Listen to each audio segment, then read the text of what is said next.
कानपुर जाना है हम लोग को आज। 1 घंटा 1.5 घंटा लगभग। 1.5 घंटा लखनऊ से कानपुर। हालांकि 45 मिनट का रास्ता है वो, लेकिन हो सकता है मतलब इतना जाम।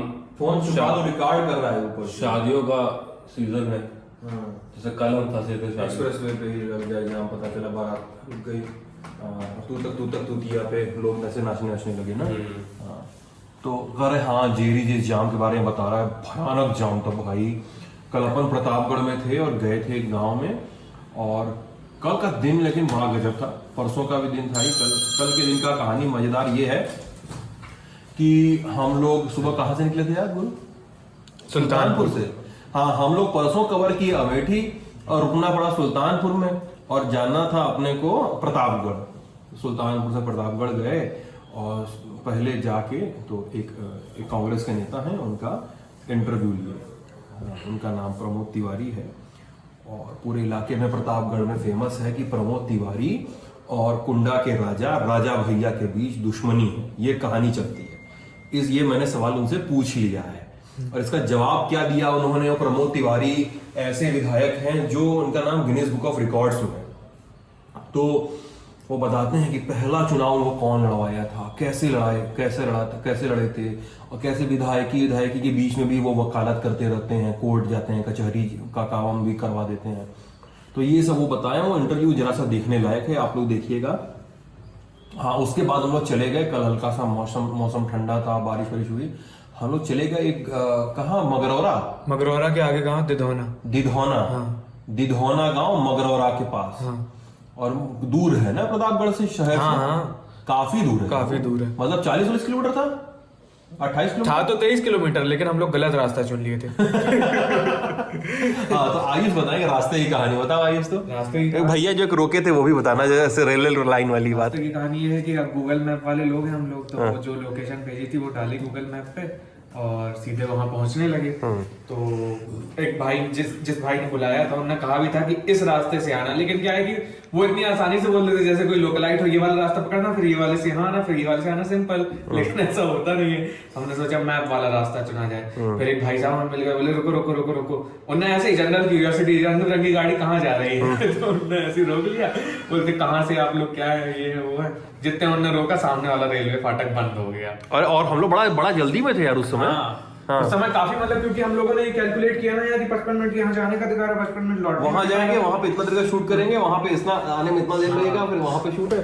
और भाई वो आदमी बंदा रोका, अरे वो उसकी सबसे जो मजेदार बात थी, हम लोग झुंझलाए हुए हैं कि मतलब अरे यार जल्दी निकले। वो रुका, ऐसे आराम से रुके। एक रास्ता तो आगे से जाएगा जो थोड़ा सा घूम के जाएगा, जा तो आप पीछे से भी सकते थे।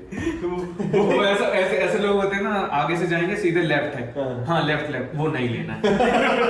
अरे उसके बाद लेकिन कुछ मजेदार बात बोला कि वो तो आपकी मर्जी जो भी रास्ता पकड़ना है, पहले बात बताइए आप लोग हैं कौन।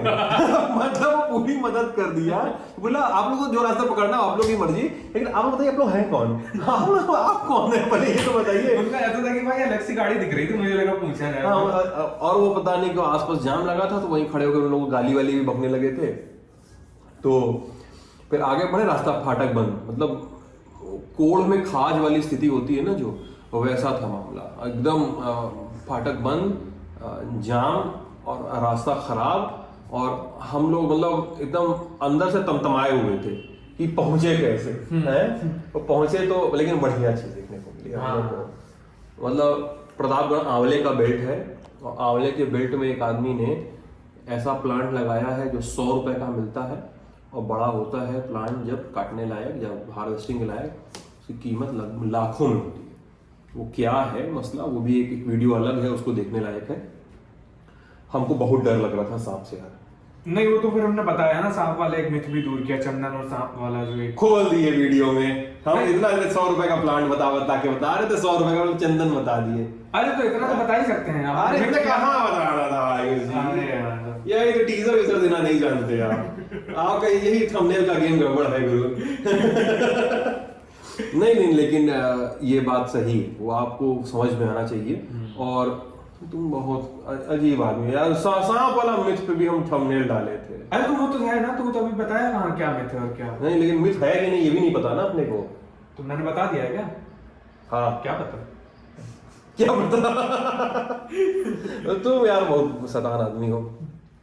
और फिर वहां से जब चले और रास्ते में आए और जेरी और आयुष के बीच का एक जो महान संवाद था वो मैं बताऊं आपको। ये मैप लगा हुआ है मोबाइल पे और सामने दिखा रहा है जाम, और जेरी आयुष से मुड़ के कह रहा है कि यार कभी कभी जाम होता है ना, तो ऐसे नहीं होता तब भी ऐसे दिखा देता है। ऐसे बोला कि ट्रक वाले साइड में पार्किंग करके खड़े हो मतलब वो ट्रक नो एंट्री का खुलने वाला था, तो उसमें अंदर जाना था उनको। लेकिन बोला यही देखो सड़क किनारे ट्रक खड़े, इसी को बोल दे रहा है कि जाम है, गूगल इसे पता होता नहीं है। तो जेरी आयुष बोला कि हाँ भाई हमको भी लग रहा है, चलो देखते हैं, लेकिन अगर सही हो जाती है बात तुम्हारी बात को आज से मार कर लेंगे कि गूगल कभी कभी गलत दिखा देता है।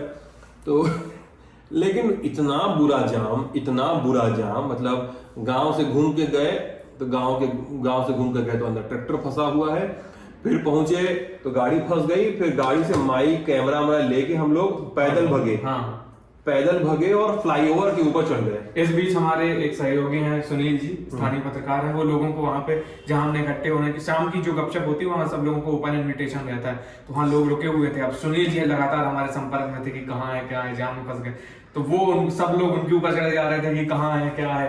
तो फिर वो अल्टीमेटली 2 लोग आए बाइक से और हम लोग को उठा के ले गए रास्ते से, मतलब उठा के क्या मतलब हम लोग को लेकर गए, वहां पे बातचीत हुई और बातचीत जो हुई है मतलब बातचीत में ऐसे लोग थे, ऐसे करेक्टर हैं उस बातचीत में। जैसे एक आंटी थी वो कि एक खास पार्टी की तरफ से बोल रही थी, और दूसरी लड़की थी वो मतलब वो बोल रही थी कि यूपी की लॉ एंड ऑर्डर सिचुएशन ठीक नहीं है। उनके बगल में एक लड़की खड़ी थी कि आंटी हमारे यहाँ हमारा तो एक्सपीरियंस है। वो लड़की कोई मतलब पार्टी की समर्थक नहीं थी, बोली कि हमारा तो ये ऐसा है, हमको तो ऐसा लगा। और भाई साहब वहां ऊपर पलट उससे लड़ने लगी बाहर जाके, और उससे घेरे से जिस घेरे में बातचीत हो रही है भाई उसको डांटने लगी। अरे बेटा तुम क्या कर रही हो, तुम्हारे से लाखों करोड़ों देखें ऐसा कुछ, मतलब इस भाषा में नहीं बोला जो उन्होंने बोला, बता भी नहीं सकते। हाँ उन्होंने बहुत खराब तरीके से कुछ बोल दिया है ना। मतलब आयुष वाज लाइक कि अरे ये नहीं, जब वहां से बातचीत खत्म हो गई तो वो लड़की पीछे आई, उसकी बहन उसको ले आई कि नहीं अपन इस सब में नहीं पढ़ते। और फिर आंटी, अब वो क्या हुआ कि वो बच्ची बड़ी चुलबुल टाइप की थी, तो 2-3 बार वो मेरे भी मजे ले चुकी थी वहीं पे खड़े खड़े। तो वो जब आंटी निकली उसने बताया भी कि आंटी ने ऐसे रेलम फेल हो गया यहाँ। वो जब आंटी निकली, आंटी मैंने बोला आंटी ये हो बच्ची। मैंने तो मजाक में बोला तो आंटी सही में आ गई, आंटी ने फिर चालू कर दिया अपना जो भी था उनका, फिर उनको समझाना पड़ा ये वो। और अरे एक और वहां पे अरे बिहाइंड द सीन बहुत कुछ हो रहा था यार। हमको ये पता है कि हम वीडियो शूट कर रहे थे और हम 2 चीज देख पा रहे थे लगातार। जेरी का मुंह देख रहे थे, जेरी कभी भी ऐसा था कि कैमरा पटक सकता है वहां पे, अरे नहीं करना भाई हो गया। जेरी इस मूड में लगा था, जेरी का मुंह देख के लग रहा था अरे यार पटक दे कैमरा ऐसे। जेरी एक टाइम पे इतना दूर चला गया था और कैमरे को जेरी ने ऐसे उठा दिया था कि मतलब वो शादी वाला ड्रोन होता है ना, वो जिस हाइट पे रहता सब लोग नाच रहे हो, जेरी ने वो वाला जेरी वो कर दिया था। और एक चीज ये देख रहे थे लगातार, एक चीज देख रहे थे कि पीछे 2-3 गुटों में लड़ाई हो रही थी बाहर की तरफ। लोग भूल गए थे कि वहाँ पे कैमरा है, वहाँ पे माइक है, वहाँ पे वीडियो रिकॉर्ड हो रही है, तो एक-एक करके बोले ये वो। लोगों को था कि मेरी बात सही है और मुझे ये बोलना है। अरे वो बोल रहा था बंदा ना, बोल तो दिया कि आप केवल बीजेपी के विरोधियों को माइक दे रहे हैं। अच्छा। अब हाँ बोला कि आप बीजेपी के विरोधियों को माइक दे रहे हैं, केवल आप बीजेपी के समर्थकों को देते नहीं है, तो विरोधियों की आवाज सुन रहे हैं आप। आरोप तो ऐसे सुनो ना, लेकिन बगल वाला एक उसके बंदा था, वो भी बीजेपी समर्थक था, उसको बोला क्या बोल रहे हो भाई, हमसे इतनी देर बात की है भाई, उसको बोल रहा है, उसको बोला क्या बोल रहे हो भाई, हमसे इतनी देर बात की है। हम पूछे कि आप ये आरोप लगा सकते हैं, नहीं भैया आप सबसे बात कर रहे हैं, ये कहाँ से बोल रहा है। तो फिर बाद में एकदम अपना एंग्जाइटी दूर के आया, बोला भैया मैं यहाँ रहता हूँ, मेरा नाम ये है, विधानसभा संख्या ये। बोले भाई तुम 15 मिनट बोल चुके हो पहले, ऐसे मत बोलो कि जैसे तुम पहली बार बोलने आए हो। तो उसके बाद बताया अपनी बात, और बहुत सारा आरोप लगा है लेलन टॉप पे, बहुत सारा। और एक आदमी ने ऐसे बोल दिया कि सौरभ द्विवेदी लिबरल वामपंथी ये वो जेएनयू को पढ़े हुए, वो 3 बताया कि उसमें कि वो 3 महीने से इंतजार कर रहा था कि कब आए भर दे, तो उसने चिल्ला दिया पूरा ऐसा करके। अब आसपास 3-4 जो सौरभ द्विवेदी समर्थक थे वो छोड़ के अरे ऐसे कैसे बोल रहे हो, जानते हो लेलन टॉप क्या है वो। फिर वो लोग पीछे आए और वहां पर लड़ाई करने लगे। अरे बंदा आया, वो पलट के हमको पकड़ लिया। हाँ मेरा सवाल आपसे। और भाई वो बंदा तो मतलब एकदम वैसा था ना, वो तो ऐसे माइक वाइक हम लिए हुए और उसके हाथ में कैमरा था। हाँ आयुष मतलब उसको एक बार कुछ नसीहत दे चुके थे। हाँ वो बंदा मतलब ऐसे अपने कैमरे से रिकॉर्ड कर रहा था घूम के, मतलब हम लोग के फ्रेम में बार बार ऐसे आ जा रहा था और अजीब सा हो जा रहा था वो। और तो हमने हमको ये आयुष जी ने सलाह दी कि भाई क्या रिकॉर्ड कर रहे हो, ये तो आएगा ही पर व्यू, हमारा रिकॉर्ड कर ही रहे हैं। तो वो कह रहा था कि नहीं आप लोग काट के डाल देते तो बोला कि आप काट के डाल देते हैं। तो उसने आयुष को कहा, और मैं ऐसे भीड़ मेरे ऊपर लोग चढ़े हुए, लोग मुझे ऐसे बुला रहे हैं बात करने के लिए। मैं आयुष अगर माइक लिया हुआ है ऐसे सारे ऐसे भैया ऐसे किए जा रहे हैं लोग हमसे। सीरियसली ये हो रहा था मेरे साथ कल। हाँ मेरा कंधा वाला खींचे जा रहे हैं, हम ऐसे भाई अगले की बात पूरी हो जाए तब घुमाएंगे माइक। और 415 लोग लगातार मेरे कान में बोल रहे। एक समय मेरा कान एक आदमी यहाँ से चिल्लाया क्या कैसे कुछ किसी को गाली वाली दिया किसी नेता को। हाँ और हमको लगा है सच में वो हमको गाली दिया। मेरे कान में कि मतलब यहाँ आके चिल्लाया था भाई वो गाली दिया। हाँ हमने भाई क्या कर रहे हो यार, किसको दे रहे हो गाली, हमको दे रहे हो, दे ही लो हमको यार, शांत हो जाओ। तो जो आया था बंदा, आपसे सवाल है हमारा। हाँ हमने क्या बताइए, आप लोग वीडियो काट देते हैं।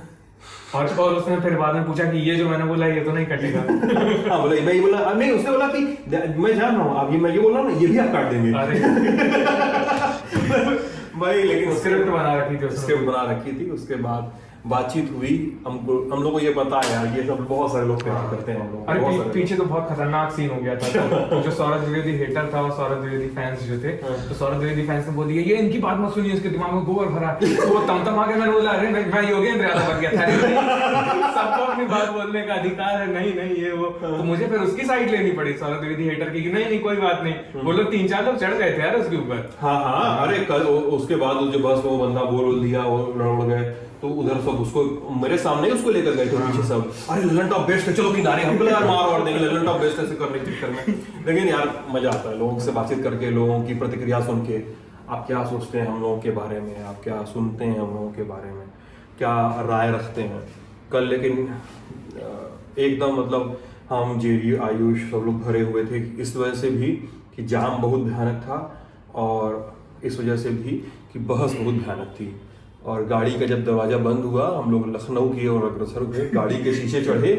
मतलब वो एक मोमेंट था जब लगा कि ना कोई ऐसे ढक्कन हटा दिया है, और वो प्रेशर जितना था वो रिलीज हुआ तीनों लोगों के अंदर से। एक गहरी सांस तीनों लोगों ने ली है, और सांस में काफी ज्यादा व्यंजनाएं थी, और ब्रह्मवाक्य एक बोला गया। हम चारों लोगों के बीच में, सुभाष जी जो हमारे सारथी हैं, हम चारों लोगों के बीच में एक ब्रह्मवाक्य बोला गया। ब्रह्मवाक्य क्या था क्या नहीं था वो सब देखा जाएगा, सुना जाएगा, बता दिया जाएगा। तो फिर देर सबेर आ गए लखनऊ। आज है हमारे दोस्त की शादी। हमारे जो मेरे मुझसे पहले जो ये क्या हाल है यूपी वाला सफर कर रहे थे, क्या नाम है, सौरभ त्रिपाठी नाम है ना, सौरभ त्रिपाठी, उनकी शादी। क्या हंस रहे हो यार, मेरे को प्रॉब्लम है भूलने की यार, सीरियसली नाम भूल जाता हूँ यार, ऐसे मत हंसो यार। देखो कैसे हंस रहा है, देखो ये 2002 कैसे हंस रहा है ये एकदम खिला के। आज सौरभ त्रिपाठी, आज चिरंजीवी सौरभ त्रिपाठी। सौकांक्षी और चिरंजीवी दो होता है ना, चिरंजीवी सौरभ त्रिपाठी, सौरभ त्रिपाठी ऐसा होता है ना। हाँ तो उनकी शादी है सौरभ त्रिपाठी की। तो हम लोग जाएंगे यहाँ से कानपुर, अभी थोड़ी देर में वही सब बतिया हो रही थी कि कानपुर कैसे कितना देर में जाएंगे। और आखिर में जेरी बहुत शांत रहते हैं तो उनको कुछ सीरियस बात करनी होती है। आखिरी में हम जेरी के कीनोट से वीडियो खत्म करेंगे। नहीं यार मुझे कुछ नहीं बोलना है। अरे नहीं वो होता है। नहीं अरे सीरियसली बता रहा हूँ। नहीं अरे बता तो रहा हूँ मैं, ऐसे वीडियो जो भी यूट्यूब चल रहा है 4-5 हज़ार, तुम नहीं बोलते कि वो 2000 चलेगा। अच्छा ये एकदम देखिए, आप वरिष्ठ हैं, आपका हम सम्मान करते हैं। ये युवा मोर्चा का इकलौता वो है कि हम वरिष्ठों का सम्मान करते हैं, सम्मान कोट एंड कोट। हाँ, हम भी कनिष्ठ का सम्मान करते हैं, कोट एंड कोट, कनिष्ठ भी कोट एंड कोट। हाँ तो कल हम लोग शादियों के जाम में फंसे थे। तो शादियों के जाम से मुझे याद आता है दिल्ली का जाम। अच्छा, दिल्ली में जो शादियां होती है, तो दिल्ली में सब लोग शादियां करते हैं बैंक्वेट हॉल में, बैंक्वेट हॉल, फार्म हाउस वगैरह में। तो मेरे घर के पास ना लाइन, उधर बहुत सारे फार्म हाउस वगैरह है ना, पंजाबी बाग के आसपास कई सारे बैंक्वेट हॉल है, खूब सारे लाइन से। तो जब उन बैंक्वेट हॉल में शादियां होती है तो वो लोग क्या करते हैं कि ना, पार्किंग तो उनके पास है नहीं, तो वो लोग क्या करते हैं बाहर रोड पे गाड़ियां खड़ी कर देते हैं, और ऐसे वर्टिकली, हॉरिजॉन्टली मतलब। और वो आधा रोड वो गाड़ियां खा जाती हैं। एक साइड में होता है वो खत्म, रेड लाइट हुई, पूरा जाम। और कई बार रेड लाइट खराब हो जाती है। तो पता चला जाम लगा रेड लाइट भी खराब, जब पढ़े नहीं रहा यार। दिल्ली के लोग शादियों में 2 जाम लगाते हैं। हाँ अच्छा पंथा, अच्छा वर्ड प्ले था ये। हाँ, तो वो ना, एक तो मेरा मतलब मुझे ऐसा लगता है कि यार जितने भी वो हैं, अरे शिवम तो निकल गए फ्रेम से ऐसे। जितने भी ये बैंक्वेट हॉल्स वाले हैं, सरकारों को इन्हें लाइसेंस तभी देना चाहिए जब इनके पास पार्किंग का स्पेस हो, अपनी पार्किंग का, पर्सनल पार्किंग का, है ना। क्या बैंक्वेट अंडरग्राउंड पार्किंग तो हर जगह मैंडेटरी होनी चाहिए भाई, बिल्कुल होनी चाहिए। आप 1000 लोगों की शादी करवा रहे हैं तो आप 1000 गाड़ियां खड़ी करें, तभी आप बैंक्वेट हॉल ऑपरेट कर पाएंगे। बिल्कुल, बैंक्वेट हो, फार्म हाउस हो, आपको मतलब तो जैसे आपको फायर ब्रिगेड का सर्टिफिकेट लेना पड़ता है, ऐसे एक मतलब होना चाहिए कि आपको ट्रैफिक का सर्टिफिकेट लेना पड़ेगा या पार्किंग दिखानी पड़े आपको, जैसे मॉल्स वगैरह में होता है। आप कमर्शियल पर्पस के लिए इस्तेमाल कर रहे हैं, और आप मतलब मुद्दा ये है कि बैंक्वेट वगैरह में शादियां होती हैं, शादी हो रही है भैया, आराम से आप पैसा कमाए, किसी पार्टी का पैसा खर्च हुआ, कमर्शियल यूज हुआ वो एक पर्सनल इवेंट के लिए, लेकिन पब्लिक को दिक्कत क्यों हो? जो लोग उसमें शामिल नहीं है, जो रोड पे चल रहे हैं, उनको क्यों दिक्कत हो? वो उस गाड़ियों के जाम से क्यों परेशान? कल मैंने एक चीज देखी वहां पे कि वो इतना भयानक जाम था कि आप पैदल नहीं चल सकते उस जाम में, ये जाम था। वहां पे फायर ब्रिगेड फंसी हुई थी। सामने फंसी हुई थी। और मतलब ये सोचो कि अगर वो कहीं पे आग लगी है या कहीं पे कुछ दुर्घटना हुई है और उसको जाना है फायर ब्रिगेड को, तो वो जा ही नहीं सकती उस जाम में। 3-4 घंटे से पहले निकल ही नहीं सकती उस जाम से। 3-4 घंटे पता नहीं क्या हो जाए। तो जितने भी बैंक्वेट हॉल पूरे ऑल ओवर इंडिया में होना चाहिए कि आप बैंक्वेट हॉल्स को, या कि तभी परमिशन मिले, तभी वो बैंक्वेट हॉल चले, तभी वो उसमें बुकिंग स्टार्ट हो। जब तक उसमें कोविड का टाइम है तो एक्स्ट्रा प्रिकॉशंस होने की जरूरत है। अरे यार आयुष, याद आ गया, क्या पूछना था हमको। तुम कल गाड़ी बता रहे थे, शाका लाका बूम बूम वाली पेंसिल से कुछ किए थे तुम यार, वो बता दे यार, वो बहुत जरूरी घटना थी यार। क्या हुआ था? क्या पहले एक तो सीरियल आता था शाका लाका बूम बूम, हम लोग कल नॉस्टैल्जिया से निकले थे एकदम, पता नहीं क्यों होते होते हमारी गाड़ी प्रतापगढ़ से नॉस्टैल्जिया की तरफ हम लोग शकला का बूम डिस्कस करने लगे। तो मुझे तो ऐसे आया कि ये सब चीजें बिकने लगी थी इसके कारण ये वो, तो मुझे याद आया कि मेरे बड़े पापा एक बार घर पे आए थे और वो शकला का बूम वाली पेंसिल लाए थे। और मैं शकला का बूम बता दो पहले, क्या था वो लड़का, क्या करता? बूम संजू पेंसिल से वो एक लड़का ड्रॉ करता था कुछ भी चीज, वो सबको पता ही होगा। हाँ, जो भी ड्रॉ करता असली हो जाता था। मतलब वो डोरेमोन का लाइट वर्जन था। तो वो एक बार वो पेंसिल लेके आए गिफ्ट के लिए कि हाँ लड़के आएंगे, चरण स्पर्श करेंगे, थैंक यू बड़े पापा बोलेंगे, और ये वो आए, मैंने पेंसिल देखी और मैंने लेके दौड़ लगा दी, क्योंकि उसमें ऐसे ही होता है, सब कोई पेंसिल के पीछे भाग रहा होता है। पैर नहीं छुए? हाँ, पैर कहाँ, राम राम, हमने उठाई पेंसिल और हम 1 2 3 गो। फिर अंदर गए, एकदम जो सबसे बढ़िया ड्राइंग बुक बचा के रखी थी, उसमें छीला उसको, वो भी जो उसकी वो निकल छिलन, उसको भी मैंने संभाल के रखा, वो भी जादुई होती है उसको भी संभाल के रखा। फिर मैंने बनाया, कुछ भी नहीं निकला है, मुझे लगा मेरी ड्राइंग गड़बड़ होगी। फिर मैंने मम्मी से ड्रॉ करवाया, मम्मी ऐसे देख रहे हैं कि यार क्या करते हैं। तो फिर तब भी वो कुछ नहीं हुआ। तो ऐसे यार पता नहीं तुम लोग के समय आता था कि नहीं, हम लोग के समय में लेकिन एक पेंसिल आती थी जिसके ऊपर ऐसे खजरौटा लगा होता था, लंबी पेंसिल होती थी, ऊपर ऐसे पंजा लगा होता था। हाँ, और भाई उसका काम ये था कि भाई पेंसिल का काम हो जाए, उसके मुंह पर उसको ढक्कन होता था ऐसे प्लास्टिक का बना हुआ, और उसको काम हो जाए तो उसका ढक्कन वहां लगा दो उसके मुंह पर, और फिर वो पीठ खुजाने के काम आती थी। उसको नॉर्मली खजरौटा पेंसिल करते थे, खुजाने का काम करती थी वो, पीठ खुजा रहे हैं बैठ के, पेंसिल ढक्कन निकाल के लिख भी दिए उसी में छील छाल के उसका। और पेंसिल वाली लंबी होती थी, इतनी बड़ी, नॉर्मल पेंसिल की तरह नहीं आती थी, वो इतनी बड़ी होती थी। और हाँ, और उसका हर्ष यही होता था कि अगर आपको सीरियसली उसे खजवाने लगे तो बीच में से टूट जाए। क्या कितना लोड लेगा ग्रेफाइट वगैरह। तो ये सब हम लोग कल ये सब बातचीत हो रही थी, और बस अब शादी वादी में जाने की तैयारी होगी। सब लोग, जेरी और आयुष सजे हो जाएंगे अच्छे से। ये लोग बोले थे कि हम लोग को समय चाहिए थोड़ा सजने वजने के लिए, तो इन लोगों को सजने वजने का समय दे दिया जा रहा है। और आप लोग अपना ख्याल रखिएगा, ललन टॉप देखते रहिएगा, अगले व्लॉग में मिला जाएगा।